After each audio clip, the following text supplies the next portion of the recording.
And he skedaddled from China in 1949 after the Chinese communists took over. Good move. And he came to America and did a lot of work with Americans and had a lot of American students. So I'd like you to bear that in mind with what he says. It's a short comment, but it really says a lot about how Asia looks at spirituality, ultimately. He says, most people put their energy into the physical body, which has no life of its own, and which keeps you hopping on its behalf. But in the future, your body will certainly die. Those who practice in accordance with the Dharma should apply their skill to what does have life, which is our true nature that does not die. Well, that's a pretty frank statement about what the ultimate Buddhist spiritual standpoint is. But I thought I would read it to you anyway. And I don't know whether he puts it this way because he'd had a lot of experience working with Americans who we would tend to focus on our health. We want to be healthy into our 80s. A lot of people, most people by far who come to our group ask about meditation, are they asking about anxiety? They want to feel calmer. It's about getting their life in this body better. And there's nothing wrong with that, and you can use it for health reasons very helpfully. But you notice what a different focus this has than that? This is more where Asia's coming from, is what this guy said.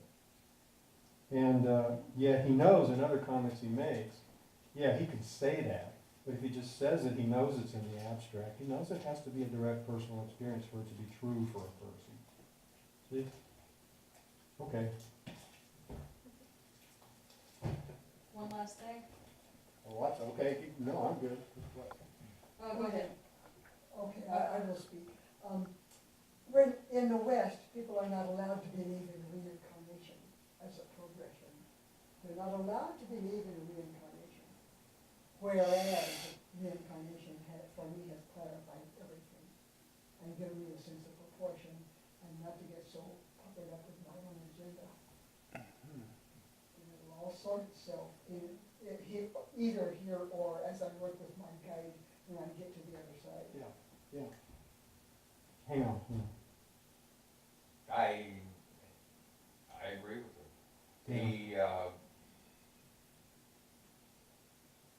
There's just too much in nature showing that after death there's rebirth, and it seems to be the natural way of things.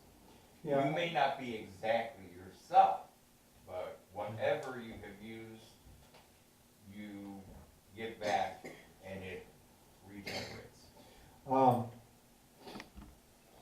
I wasn't going to mention that, but are you all familiar with the research of Jan Stevenson at the University of Virginia? And Jim Tucker? They're both physicians.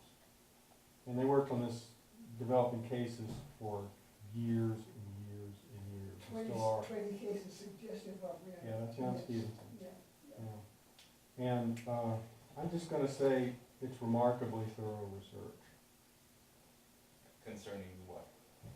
Reincarnation. Well, what Jan Stevenson said was suggestive of reincarnation. He was very cautious. He was a scientist, so very cautious about how he drew conclusions, but it's damn good research. I'll just leave that in there. It's damn good research.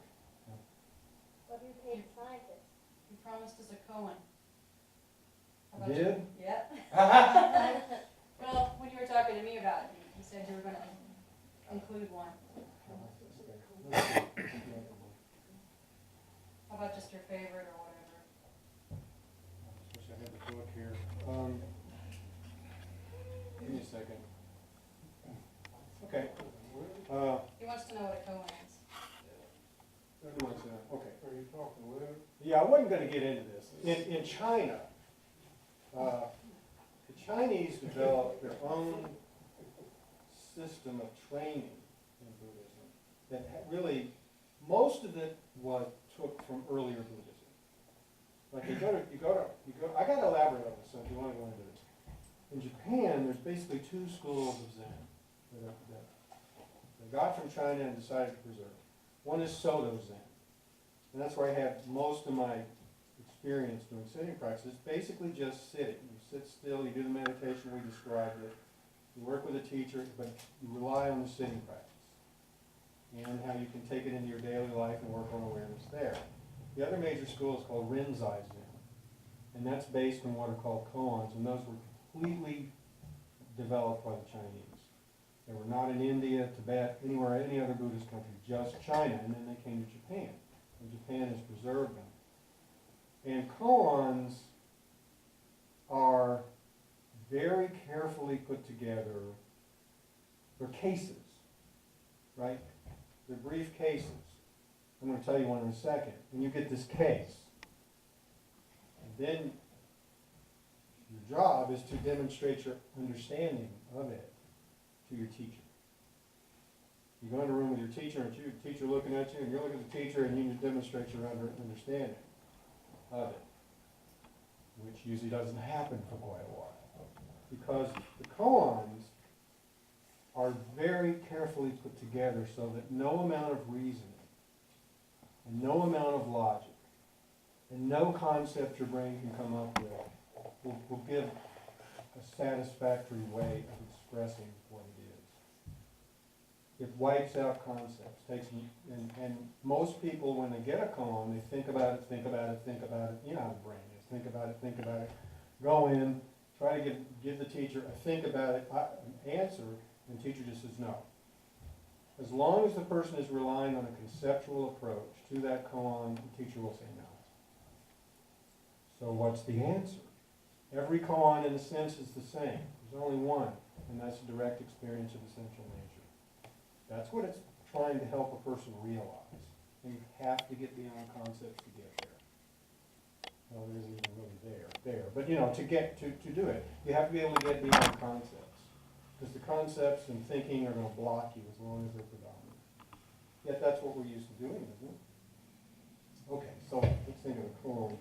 This is from a koan collection called the Muman koan, which is my favorite. It's got 48 koans in it. Can you hear? Can you hear okay? 48 koans in it that were put together by a Chinese teacher in 1228. His name is Muman. And one of the early koans goes like this. There was a teacher named Guteia. Guteia is our English translation. And whenever anyone asked him about a question, he would hold up his finger. Always. Any question about Zen, any question about Buddhism, holds up his finger. Walks out. Now, this is kind of an awful story in a way. I'm just going to tell it to you how it is. And he had a boy who was like an assistant in the monastery. And the boy ran up to him and said, "This is Zen," and held up his finger. Here's the awful part. And Guteia took a knife and cut off his finger. And the boy went screaming out in pain. And Guteia yelled at him, whatever his name was. And the boy turned around, and Guteia held up his finger. And the boy was awakened immediately. That's the koan.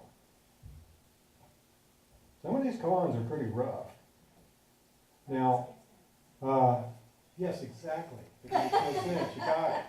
The explanation you gave us made no sense. Yes, it makes no sense. It's not supposed to. It's because as long as you use it, what happens is you use your brain in a conceptual way. It's a story. It's That a makes story. you. It didn't really happen, Skylar. Doesn't make you anything. I'm Sky, not Skylar. Sorry, Sky.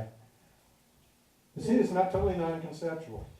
Is this a koan, the sound of one hand clapping? Yes, it can be. Yeah, it can be. Can be. So that's just one I thought of. And I'll tell you a little bit more of in the explanation of the koan that you get with that from the teacher. It's written down. It's explained that when Guteia was a young monk, he practiced and was never awakened. And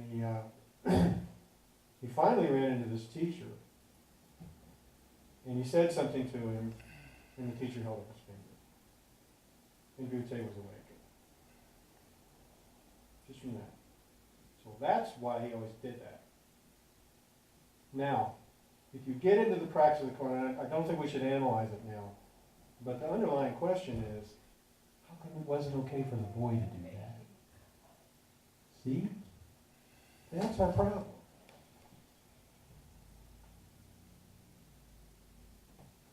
The awakening a person has can only be individual and personal.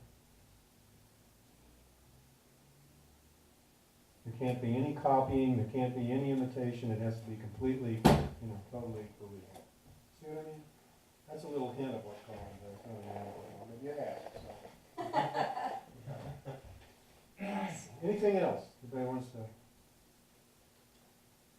We were going to discuss the idea of meeting for meditation.